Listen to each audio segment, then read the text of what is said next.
मुझे याद है नेतन्याहू ने कहा था कि इस बार माफी नहीं, इस बार हमास का फुल दी एंड खात्मा करेंगे हमास का। क्या उसकी शुरुआत नहीं हो गई है? आप इसे ऐसे नहीं देखना चाहेंगे कि उस बड़े मिशन की शुरुआत कर दी गई है इस्राएल की तरफ से? द्विवेदी सर, देखो, ये जो रेगुलर वॉरफेयर होता है, हाइब्रिड वॉरफेयर होता है, इसका अंत बहुत मुश्किल होता है, क्योंकि दो तीन बातें इसमें हैं। सबसे पहले तो लीडरशिप की बड़ी गहरी पाइपलाइन होती है, यानी कि एक लीडर जाता है, दूसरा आता है। हाँ, लीडरशिप पर जब हमला होता है या ऐसे लीडर को जब निकाला जाता है जैसे इस्माइल हानिया, तो थोड़ा सा सेटबैक तो होता है, पर उसकी एक लीडरशिप पाइपलाइन होती है। दूसरा ये जानना बहुत जरूरी है कि पीछे कौन कौन सी ताकतें हैं। ईरान जो है वो पीछे खड़ा है, चाहे हूती हैं या हिजबुल्लाह है या हमास है, ये उसका एक एक्सिस है और ये बरकरार है। दूसरी बात है कि रेगुलर वॉरफेयर में जीत हासिल करना बहुत मुश्किल है। आप देखेंगे 2006 में जब इजराइल ने साउथ लेबनान में हिजबुल्लाह के विरुद्ध 1 महीने का अभियान चलाया था, पर उसको सफलता नहीं मिली है। तो इसलिए ये जो सेटबैक है, ये थोड़ा सेटबैक होगा, पर युद्ध खत्म होने के आसार नहीं है जब तक के पॉलिटिकल लेवल पर, यानी कि इसकी पॉलिटिकल लेवल पर खत्म नहीं किया जाता, जब तक ईरान को नहीं निकाला जाता है। बिल्कुल बिल्कुल जीजी द्विवेदी सर। और देखिए 9 महीने के बाद 7 अक्टूबर को जो हमला किया गया था हमास की तरफ से, 1200 इजरायली और विदेशी नागरिक कुल मिलाकर मारे गए थे। मास्टरमाइंड जो था इसका, वो आखिरकार मारा गया। बड़ी खबर आपको बताएं, हमास चीफ की मौत पर मूसा अबू मरजूक का बयान सामने आया। हानिया की मौत एक कायरतापूर्ण हरकत है, ये मूसा की तरफ से कहा गया। हमास की हत्या की सजा जरूर मिलेगी, ये मूसा की तरफ से बयान।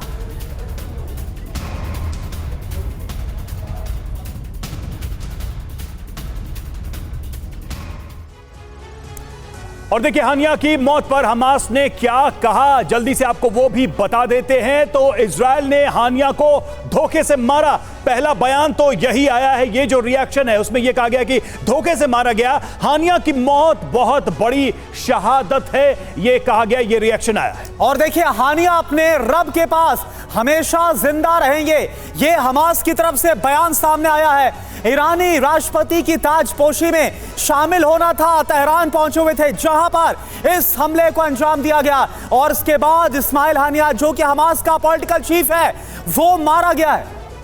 बिल्कुल, ये सारे रिएक्शंस इस वक्त हमारे सामने हैं। अभी तो सिलसिला शुरू हुआ है प्रतिक्रियाओं का मनीष, लेकिन क्या हम इसको ऐसे भी देख सकते हैं इस पूरे मामले को कि ईरान की जो विश्वसनीयता थी, चाहे उनके अपने प्रॉक्सीज के लिए हो, चाहे वो लोग या वो मुल्क या फिर वो आबादी जो उसको अपने प्रोटेक्टर की तरह देख रही थी, वो विश्वसनीयता इजराइल ने ध्वस्त कर दी। बिल्कुल सही कहा आपने। देखिए, ईरान ने बीते 2 दशकों में जो कुछ हासिल किया था, वो सब कुछ खत्म हो गया इस घटना से। और इजराइल ने दरअसल ईरान पर वो सबसे बड़ा वॉर किया है जिसकी ईरान ने भी कभी कल्पना नहीं की थी। ईरान को लगता था कि उसने हमास खड़ा किया, उसने हूती खड़ा किया, उसने हिजबुल्लाह खड़ा किया।